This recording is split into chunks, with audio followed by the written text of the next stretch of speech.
The point programme में एक बार फिर से आपका स्वागत है। आज का विषय है पीएम आशा योजना। आइए सबसे पहले देखते हैं ये चर्चा में क्यों है।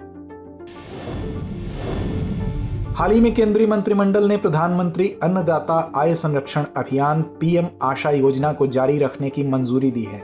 साथ ही 15वें वित्त आयोग चक्र के लिए 2025-26 तक 35,000 करोड़ रुपए की राशि आवंटित की है। इस कदम का उद्देश्य किसानों के लिए उचित मूल्य सुनिश्चित करना और उपभोक्ताओं के लिए आवश्यक वस्तुओं की कीमतों में उतार चढ़ाव को प्रबंधित करना है।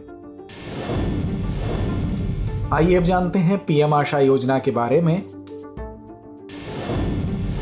यह वर्ष 2018 के केंद्रीय बजट में घोषित किसानों को न्यूनतम समर्थन मूल्य सुनिश्चित करने के लिए एक व्यापक योजना है। यह योजना मूल्य समर्थन योजना और मूल्य स्थिरीकरण कोष को एक एकीकृत कार्यक्रम में समेकित करती है, जिसमें निम्नलिखित घटक शामिल हैं।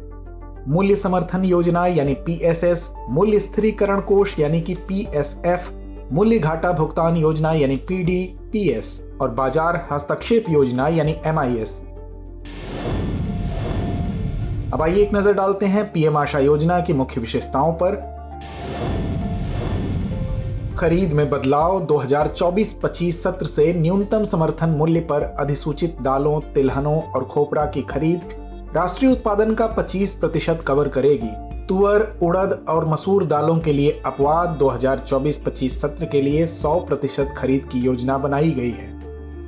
सरकारी गारंटी। सरकार ने दालों, तिलहनों और खोपरा की खरीद के लिए अपनी गारंटी को नवीनीकृत कर आगे बढ़ाया है। इस कदम से कृषि और किसान कल्याण विभाग की किसानों से MSP पर इन वस्तुओं को खरीदने की क्षमता में वृद्धि होने की उम्मीद है।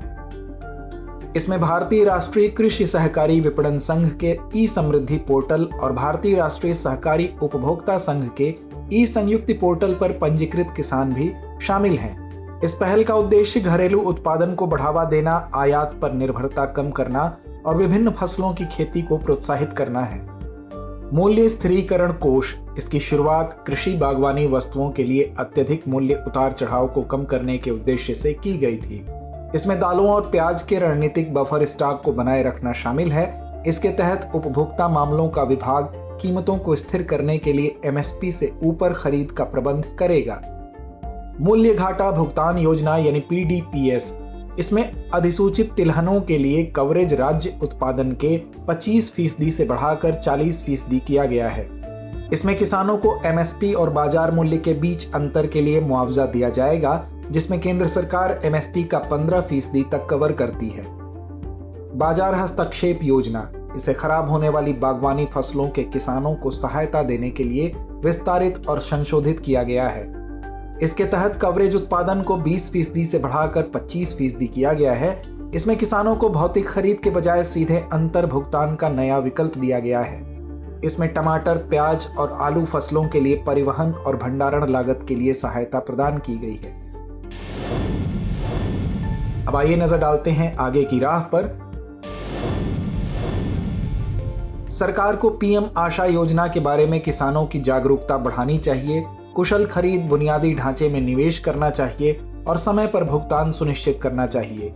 ई-समृद्धि और ई-संयुक्ति जैसे डिजिटल प्लेटफॉर्म को मजबूत करने से बाजार तक पहुंच में सुधार होगा, जिससे किसानों और उपभोक्ताओं दोनों को फायदा होगा।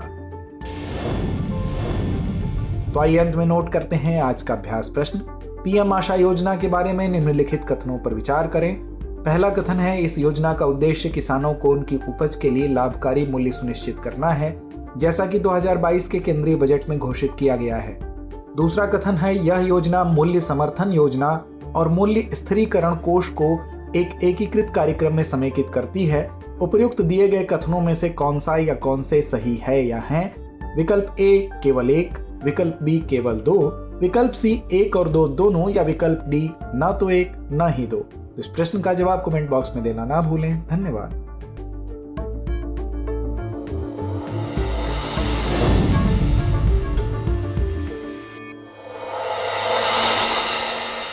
डियर व्यूअर्स, अपने एग्जाम की तैयारी को और बेहतर करने के लिए हमारे चैनल को लाइक, शेयर और सब्सक्राइब करना न भूलें।